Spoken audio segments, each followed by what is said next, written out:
yeah, I just love this journey. I was sitting back there, and my Abraham is Alfred. He talks to me, and he just told me, raise your hand. I don't really know why. I'm just following my journey, and I'm enjoying my life experiences. Been through a lot the last 25 years, a lot of it negative. Over the last year, things have turned. I'm doing a lot better. A year ago, I watched one of your videos, and as soon as I saw your face, I was drawn to meeting you. I knew I have to meet her. So, due to my wonderful relationship and marriage with my wife, this is my birthday gift to come see you. So, it's a pleasure to meet you.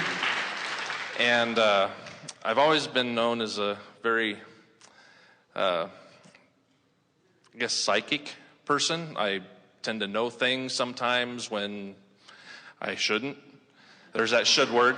But it's just there. In other words, you have knowledge or faith or understanding before there is physical evidence. Before my experience. Before there is physical evidence that supports it. Correct. How cool.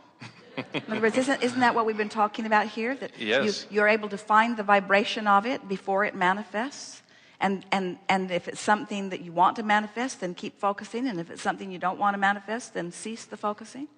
Yes. Nice conscious awareness of what creation is about. With Alfred, he doesn't talk a whole lot. I kind of call him the king of one-liners. I know raise your hand. I know it. Yeah, exactly. And when I came here today, I thought that he'd be more active, but it's almost like it was blocked. And finally, something came through. He said, "Relax and enjoy." That's all he said. So I'm like, okay. Perfect advice from Alfred. Yeah. Because when you have, we started to tell you the story before you began talking about this, but it really applies. That a room full of people, and many of them with their hand up, many of them wanting to have a conversation, and many of them having an active desire. But what makes them visible to us or attractive to us, in other words, we don't see everyone in the room. What makes you visible to us is your vibrational proximity to your desire. So if you want something and you doubt it, we don't see you. If you really, really want it and you really, really doubt it, we really don't see you. If you sort of want it and are not doubting it much, you are visible, just not very interesting.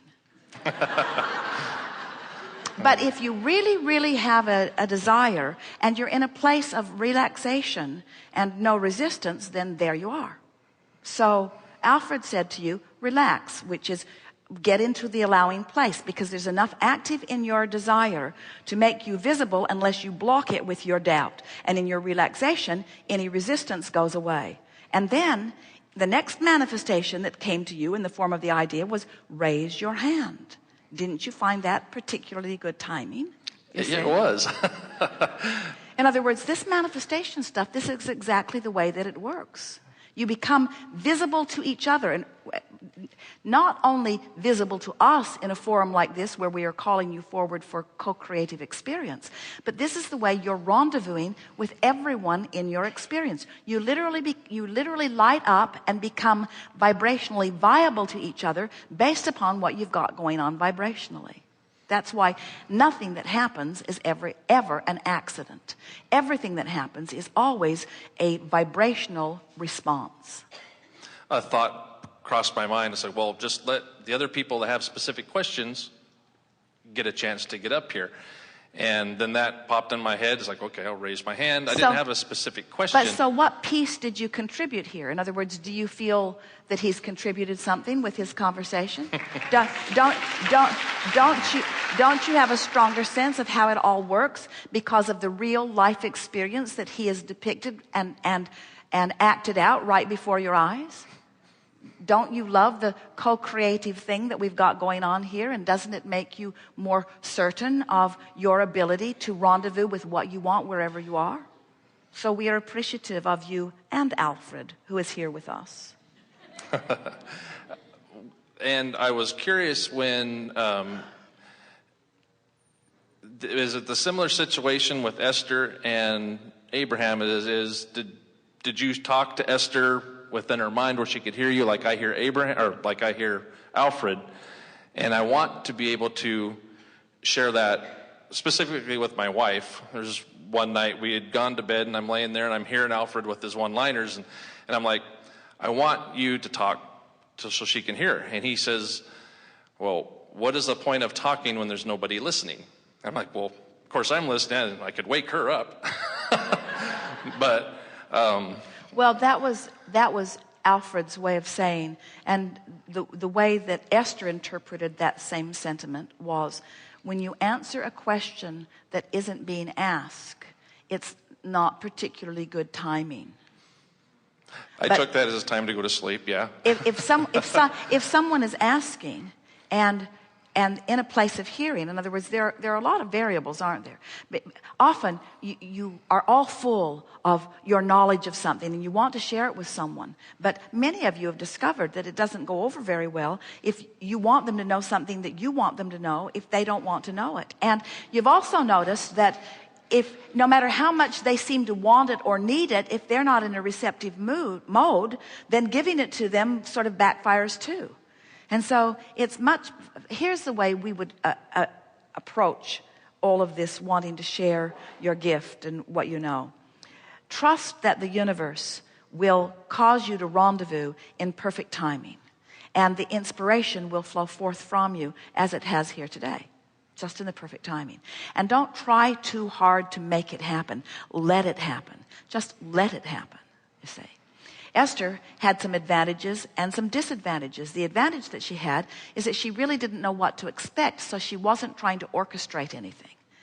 Some might say that's a little bit of a disadvantage because she didn't know what to expect, so it had to evolve a little more slowly.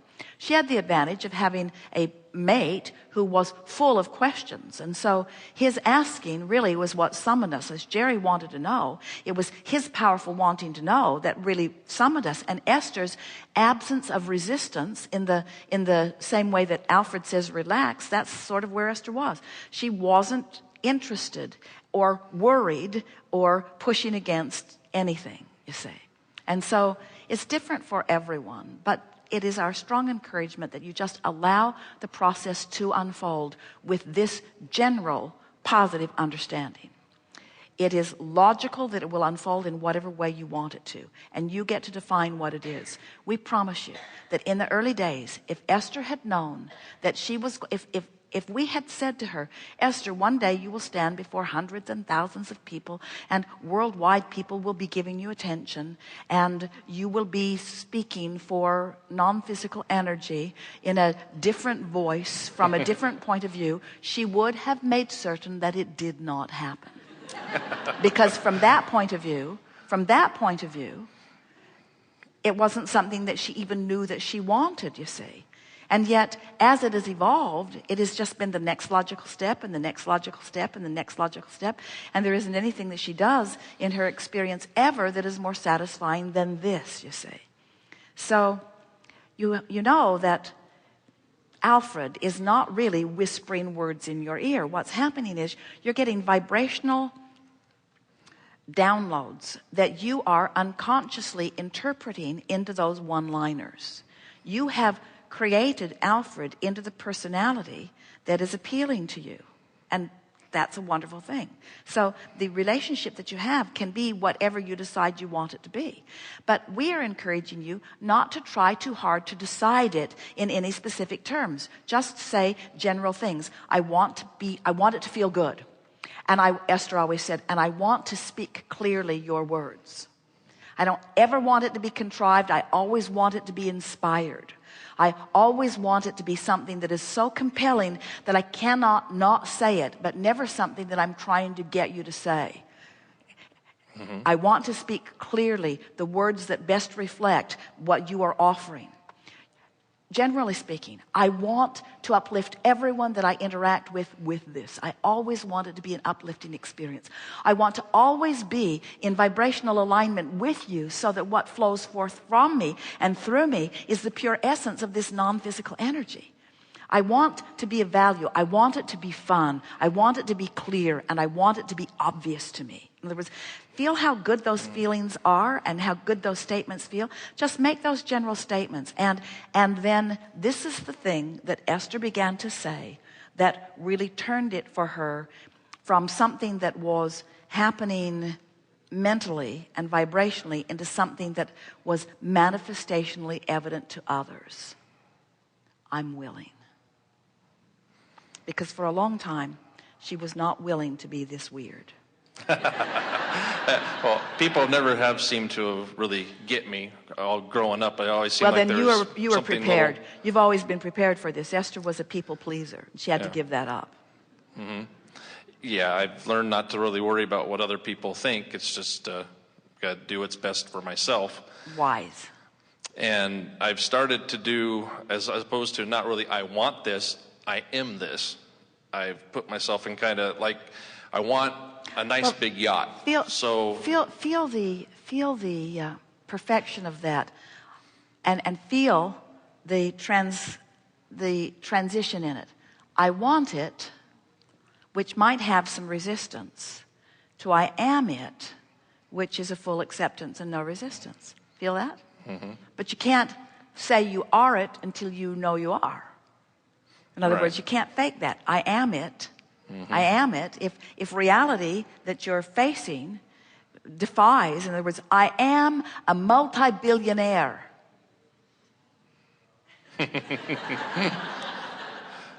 Well, in other words, it helps me believe it, even if I'm not quite there yet. I hope that vibration I'm putting out by saying I am it already is headed me that direction. It is exactly, and that's exactly right. And when you believe it, then vibrationally speaking, you am it.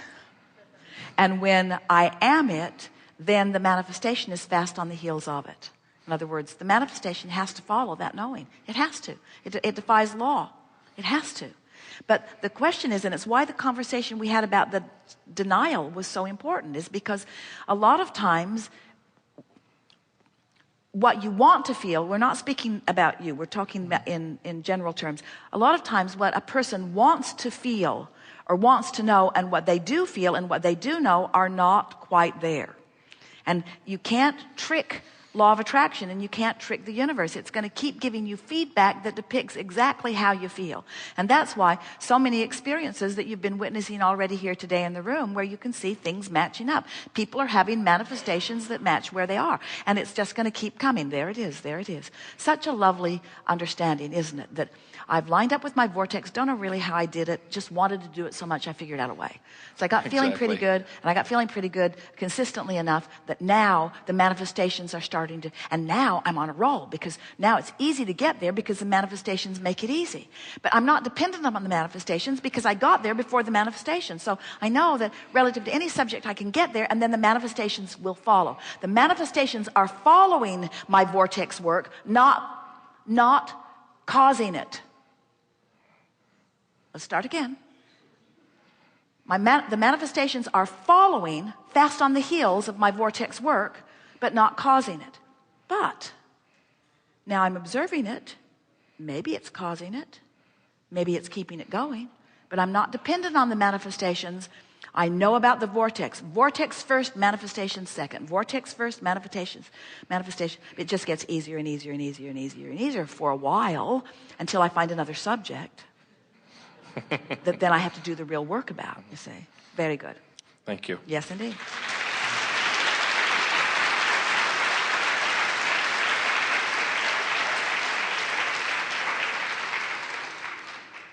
Further back, on the aisle, you're the one. Yes.